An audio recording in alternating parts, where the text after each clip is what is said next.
Mayong adlaw mga higala ug mga kaigsunan niya nagtakaron niining ato ang pagtuon sa usa sa mga importante kayo nga atong ginatan-aw nga maghatag kanato og dugang kahibalo mahitungod sa ikaayo alang sa ato ang panglawas. Niini nga takna sa buntag atong hangyoon una ang Ginoo alang sa usa ka pagampo. Amo gamhanan maluluyon nga mahana akas mga langit ini nga takna sa kabuntagon naghangyo kami nga hatagan mo kami sa langit nun nga kaalam. Samtang kami magahimos pagtuon ining usas mga importante kaayo nga topiko nga maghatag ug maghatod kanamo sa usa ka hingpit nga panglawas. Hatag kanamo Ginoo ang kaalam sa pagtuon o nga ablihe ang among mga hunaunag kasing-kasing sa pagdawat nini. Salamat kaayo sa pagtubag mo sa among pagampo, pagpasaylo sa among masala ug nga kining tanan amo gilaumang madawat sa ngalan Ginoo Hesus. Amen. Mga higalag mga kaigsunan, niini nga takna sa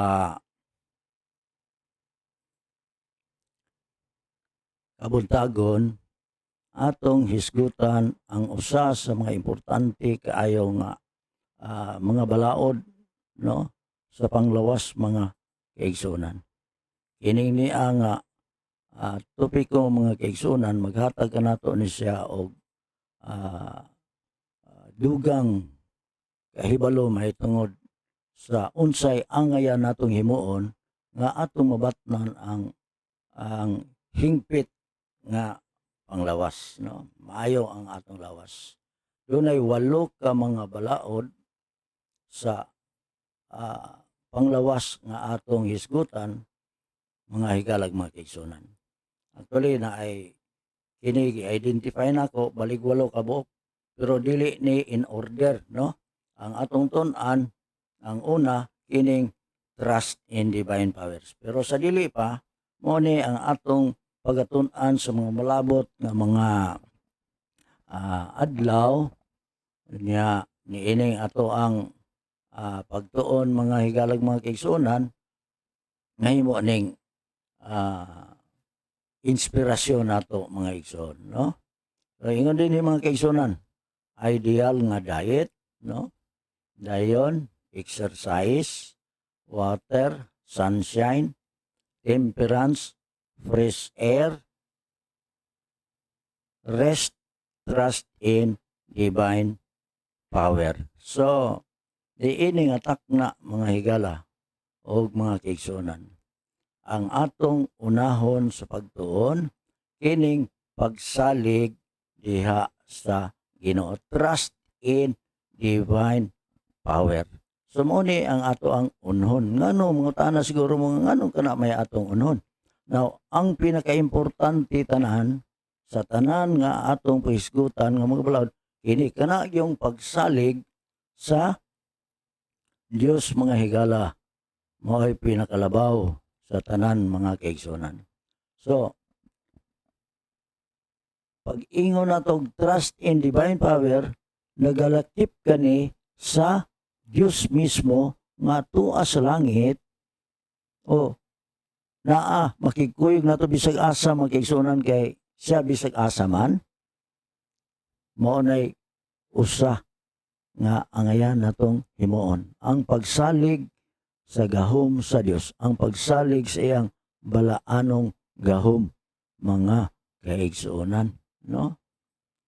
Niini nga bahin nagaingon din ni mga kaigsunan.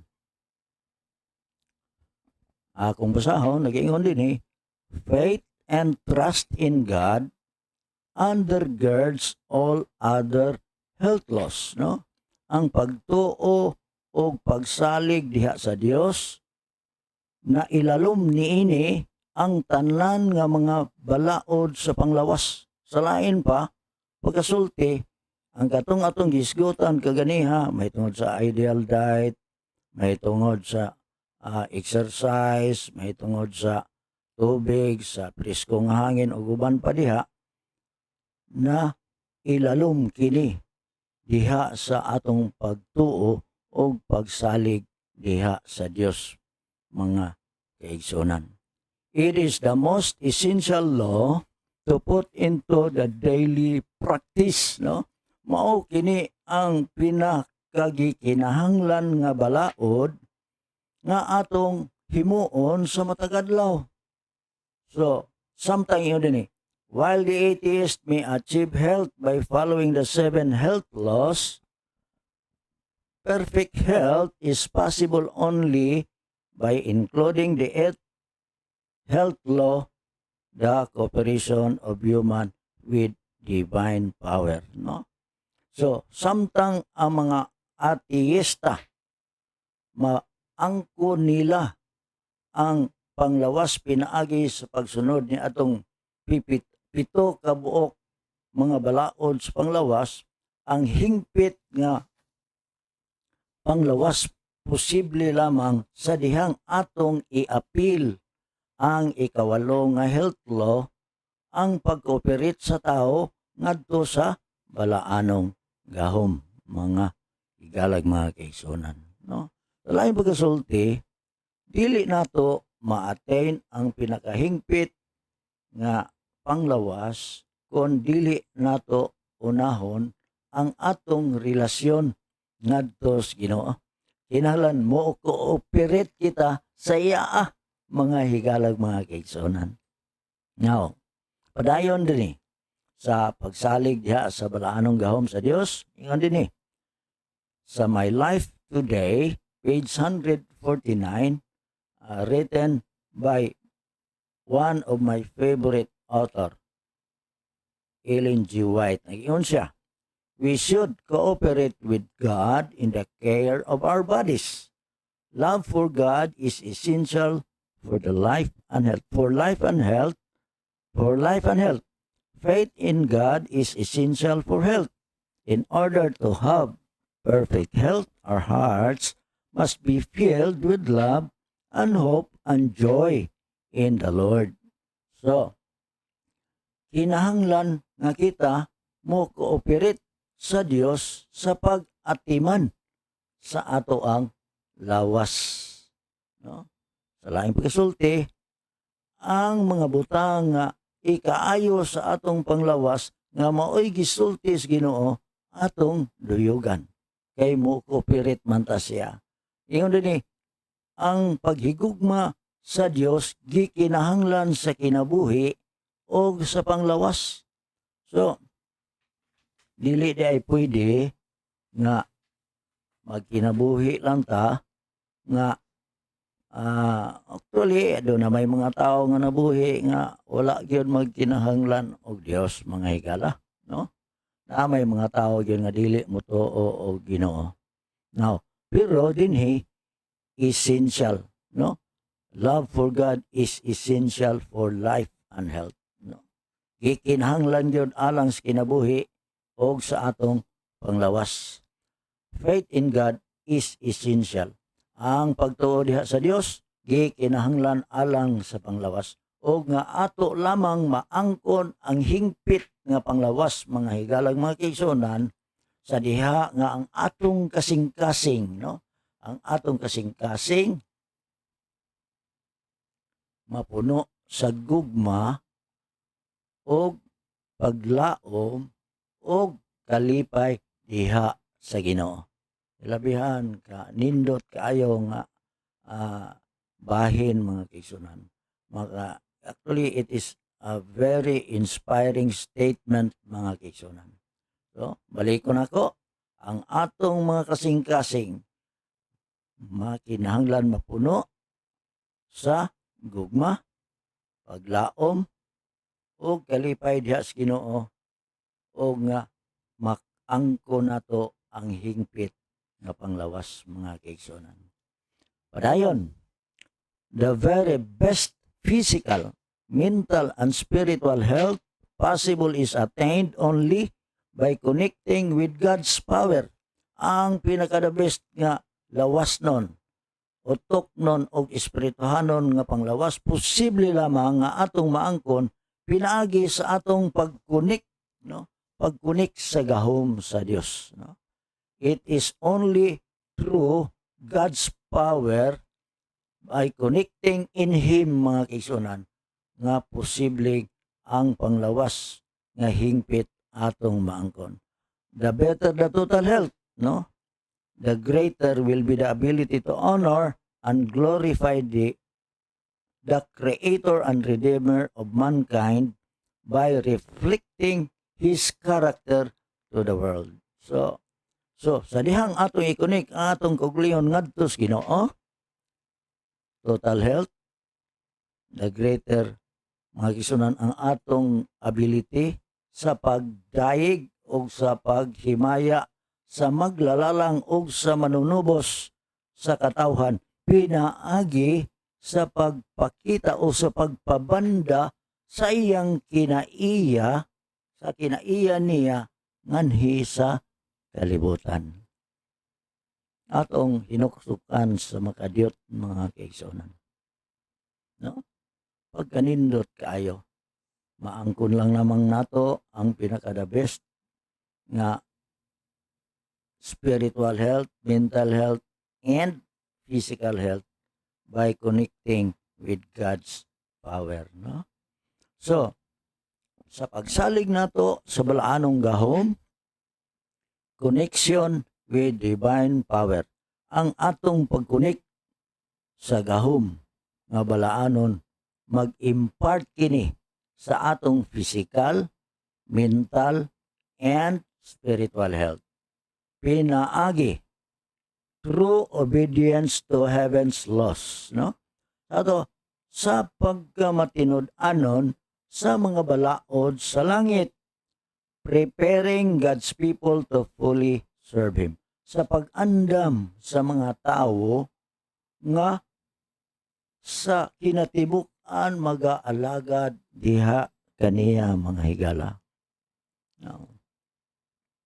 Dugang mga kaigsunan, with the same book from my life today, page 148. Nag-ingon din the human divine connection takes place in the frontal lobes of the brain. So, ang connection di ay sa tao o sa balaan o sa Dios, mga kaigsunan, sa laing pagkasulti, diri magasugod sa ato ang utok, kini atong frontal lobe, no?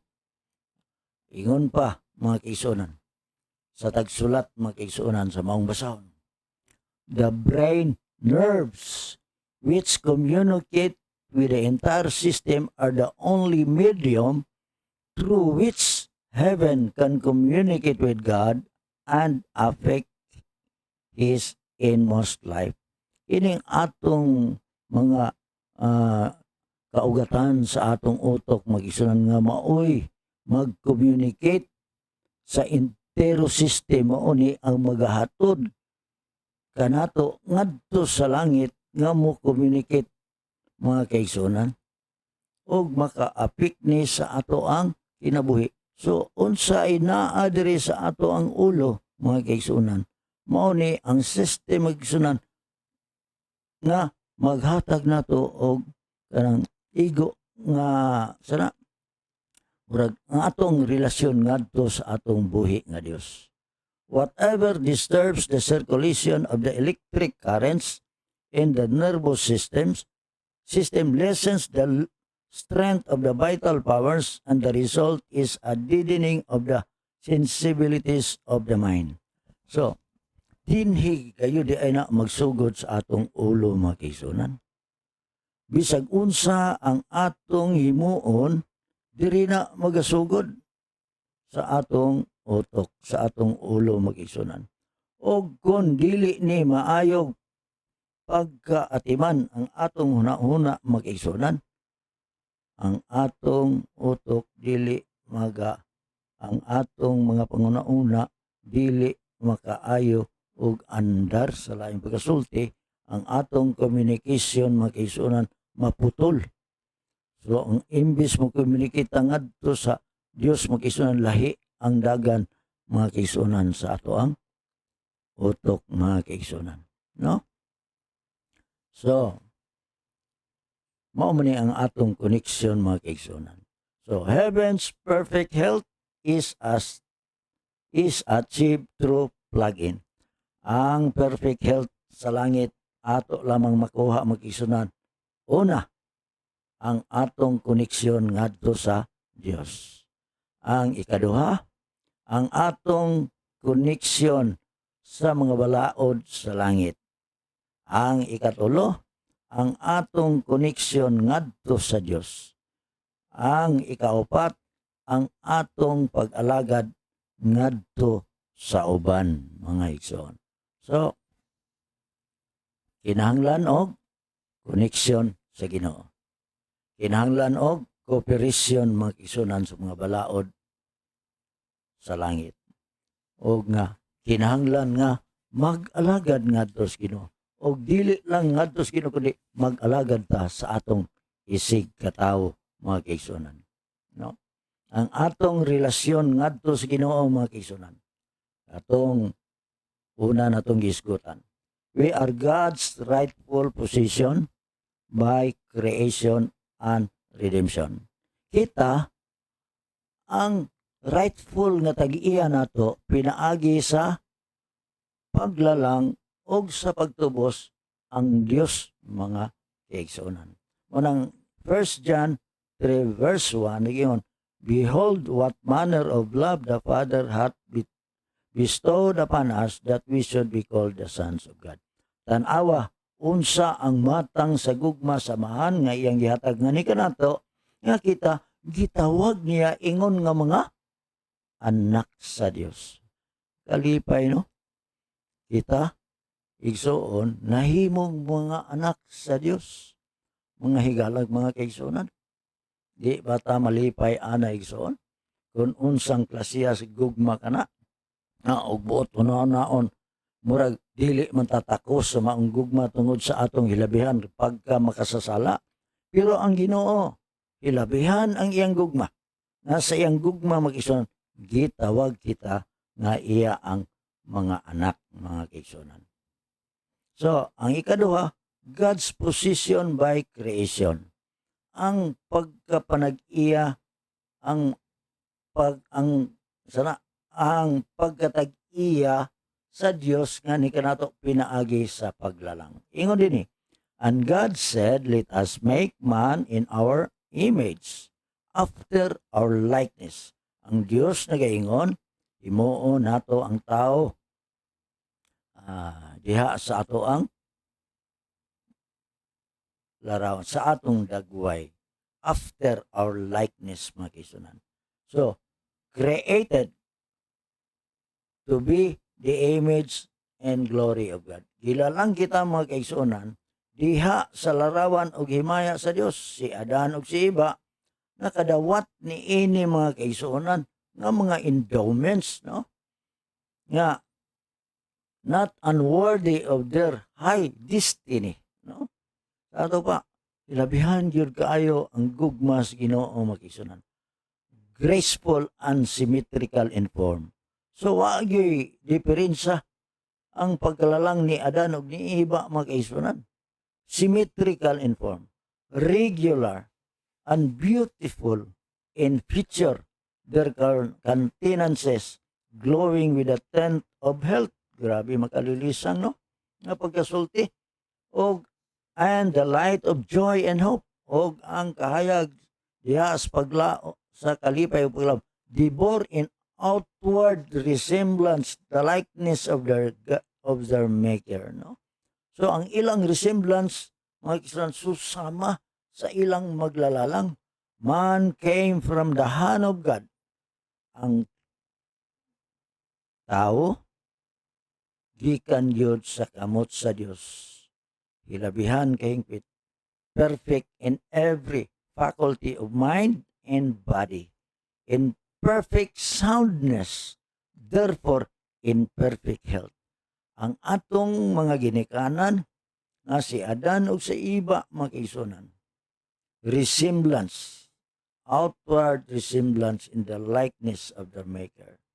Every faculty of mind and body in perfect soundness, therefore in perfect health. Sa laing pagkasulti, nagyod ang kahingpit sa panglawas, mga igsoon.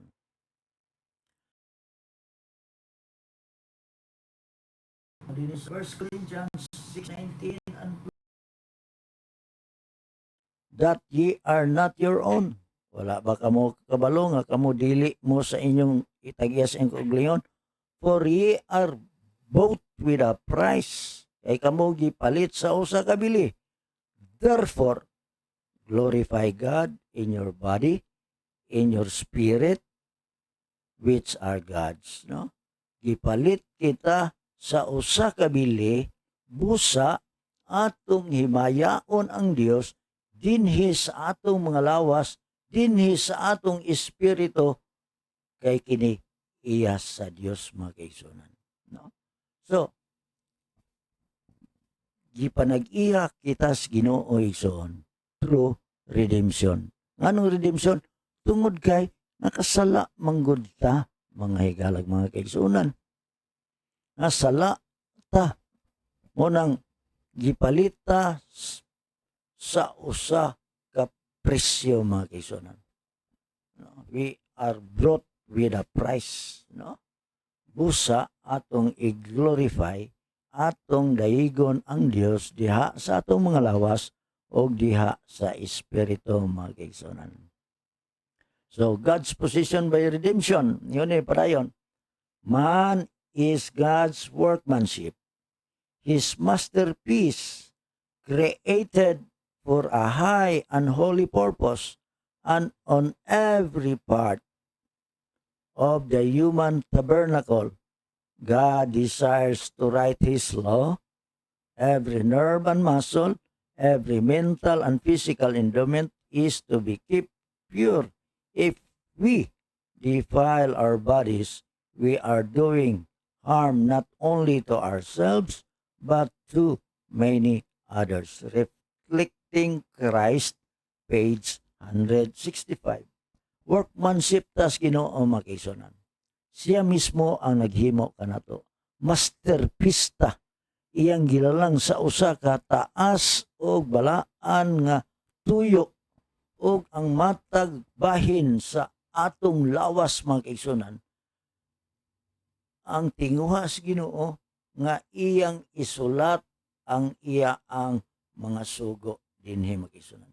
Ang matag ugat, ang matag unod, mga igsoon, ang matag mental ug physical nga gihatag sa Ginoo sa ato, kinahanglan mag atong atong bantayan nga kini mahimong putli, mga kaigsunan. Kung atong hugaw-hugawan kining atong lawas, dili lang kay atong gipasakitan ang atong kauglingon, i-apil ang uban, mga higalag, mga kaigsunan. Ang atong relasyon, mga kaigsunan, ngadto sa Ginoo by redemption, mga kaigsunan. A great lesson is learned when we understand our relation to God and His relation to us. Know ye not, the words mo ni, know ye not that ye are not your own, for ye are brought with a price? Should be hung in memory's hall, that we ever recognize God's right to our talents, our property, our influence, our individual selves.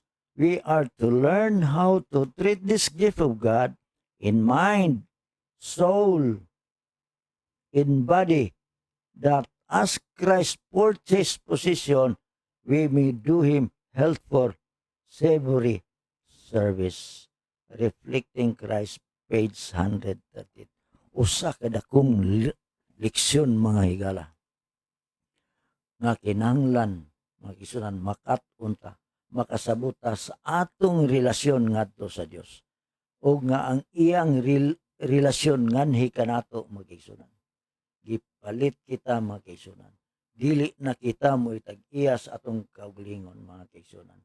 Una nga ang matag sa atong memory diha sa atong mga panguna-una mga kaigsunan, atong i-recognize ang Ginoo sa iya ang katungod sa atong mga talento, sa atong property. So ang atong talento gamito nato ni para sa Ginoo. Ang atong property mga kaigsunan ato gihapon gamiton para sa Ginoo. Ang atong influensya gamito nato mga kaigsunan alang sa Ginoo. Ug ang atong mga kaigsunan kinahanglan makat-on kita unsaon nato pagtrata ang mga gasang nga gikan sa Dios diha sa atong una-una, diha sa atong pagkatao o diha sa atong mga lawas magisunan. Nga naman, we are Christ purchased possession magisunan. So niini nga takna mga kaigsunan.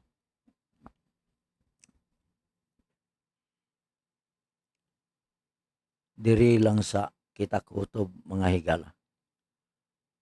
Balikon ako magigsunan, niini nga bahin, gipainumduman kita mga kaigsunan, nga ang pagsalig diha sa Dios mga kaigsunan, trusting in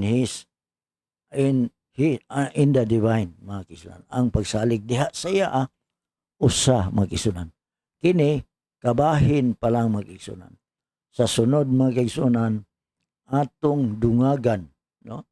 Ni atong relasyon ngadto sa langit mga kaigsunan. Ang mga kabalauran dito sa langit mga kaigsunan. Ako nagmalaumon nga niini nga takna sa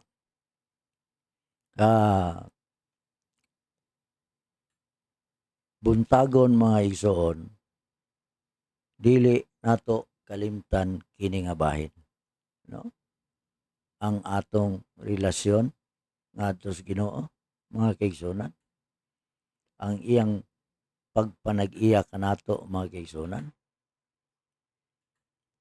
o nga dili nato kalimtan mga kaigsunan nga gikinahanglan nato ang pagsalig sa iya ang balaanong gahom.